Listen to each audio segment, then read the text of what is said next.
me. बिना मतलब का विषय कल हम लोगों ने देखा है। Would you listen नहीं, to हम लोग me? पॉज है, पॉज। अध्यक्ष महोदय, मैं आपका आभारी हूँ कि आपने इतने Would महत्वपूर्ण you विषय पर listen to me, honorable आज मुझे member? 0 आवर में ये मुद्दा उठाने का अवसर दिया है। Honorable मैं member. स्वयं पेशे से एक चिकित्सक हूँ Honorable member. और इसलिए इस वर्ग की जो पीड़ा है मैं इससे भली बात परिचित हूँ। सच्चाई ये है कि यह मेडिकल सेल्स रिप्रेजेंटेटिव आज के डॉक्टरों के 1/4 गुरु होते हैं। एक सुबह 4 बजे से लेकर के एक रात के 12-1 बजे तक यह सारे लोग डॉक्टरों की क्लिनिक के सामने खड़े रहते हैं, अपनी स्कूटर और मोटरसाइकिलें लेकर के अपने जीवन को असुरक्षा में डाल करके यह 40 kilometre 45 kilometre. No, the house is not in order. Do you want to respond? 1 second, and then I'll call. 1 second. Sir अभी 1 second.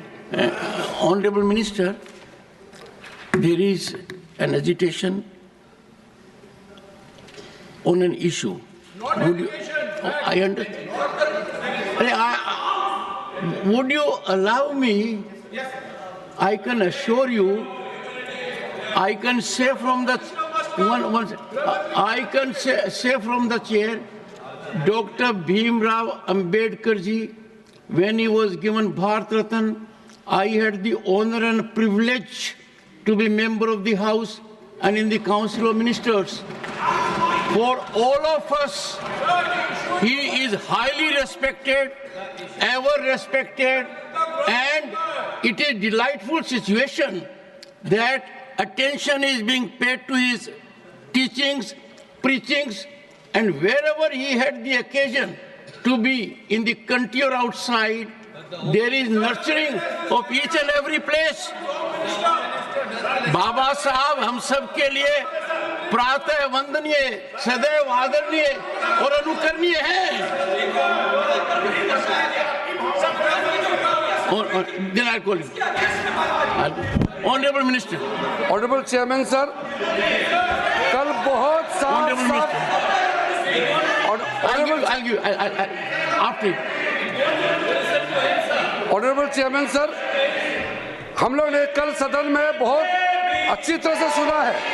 गृह मंत्री जी ने बहुत साफ शब्दों में बाबा साहब भीमराव अंबेडकर जी के बारे में हमारा श्रद्धा का भाव को प्रकट किया था और साथ साथ में ये बताया कि बाबा साहब अंबेडकर के जीते जी कांग्रेस पार्टी ने अंबेडकर जी का कैसा अपमान किया और बाबा साहब को जीते जी और बाबा साहब परिनिर्वाण होने के बाद भी इतने साल तक कांग्रेस पार्टी ने भारत रत्न से नहीं नवाजा गया और साथ साथ कांग्रेस पार्टी ने बाबा साहब को इंसल्ट करके 1952 में बाबा साहब को चुनाव में षड्यंत्र के तहत बाबा साहब को हराने का काम कांग्रेस पार्टी ने किया है। 1952 के बाद फिर दोबारा जब बाई इलेक्शन हुआ, उस बाई इलेक्शन में भी कांग्रेस पार्टी ने विदर्भ में बाबा साहब को फिर से हराया है।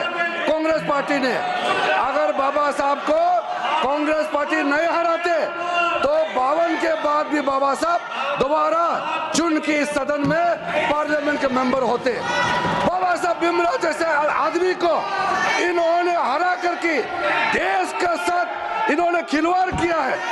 आज बाबा साहब का नाम लेकर के उसके नाम को दुरुपयोग करने का काम किया है। उसी को गृह मंत्री ने बताया था कि बार बार अंबेडकर का नाम लेकर के उन्होंने छल कपट करने का काम किया है। वरना क्या कारण था सर? मैं सर एक बौद्ध हूँ, मैं बाबा साहब के बताए हुए रास्ते पर चलने वाला इंसान हूँ। इस देश में बाबा साहब ने 1951 में कानून मंत्री के पद से इस्तीफा दिया था। 71 साल बाद प्रधानमंत्री मोदी जी ने एक दूसरा बौद्ध को कानून मंत्री बनाया है। आप लोगों को याद नहीं आया? मोदी सत्य बाबा साहब भीमराव अंबेडकर के बताए हुए रास्ते पे हम लोग चलते हैं, आप लोग नहीं चलते हैं। सर ये लोग ढोंग कर रहे हैं मैं कड़ी आपत्ति करता हूं। बाबा साहब का नाम को वोट बैंक के लिए जो दुरुपयोग कर रहे हैं, इसको मैं निंदा करता हूं। और आज मैं अध्यक्ष सभापति महोदय जी, मैं फिर से आपको कहना चाहता हूं, जो 5 तीर्थ स्थल आदरणीय प्रधानमंत्री मोदी जी के नेतृत्व में बाबा साहब अंबेडकर जी के नाम में जो आज काम चल रहे हैं, उसका 2026 में मुंबई के अरेबियन सी के अरब सागर के तट पर 450 फीट का जो ऊंचाई मूर्ति बन रहा है, वो मूर्ति बनने के बाद आप लोग को पता चलेगा कि 5 तीर्थ स्थल बाबा साहब के नाम में मोदी जी ने कैसे बनाया है। शिक्षा भूमि में जाइए बाबा साहब के लंदन में, आपको पता चलेगा, आपको पता चलेगा। आप परिनिर्वाण भूमि में जाके देखिए, आपको पता चलेगा।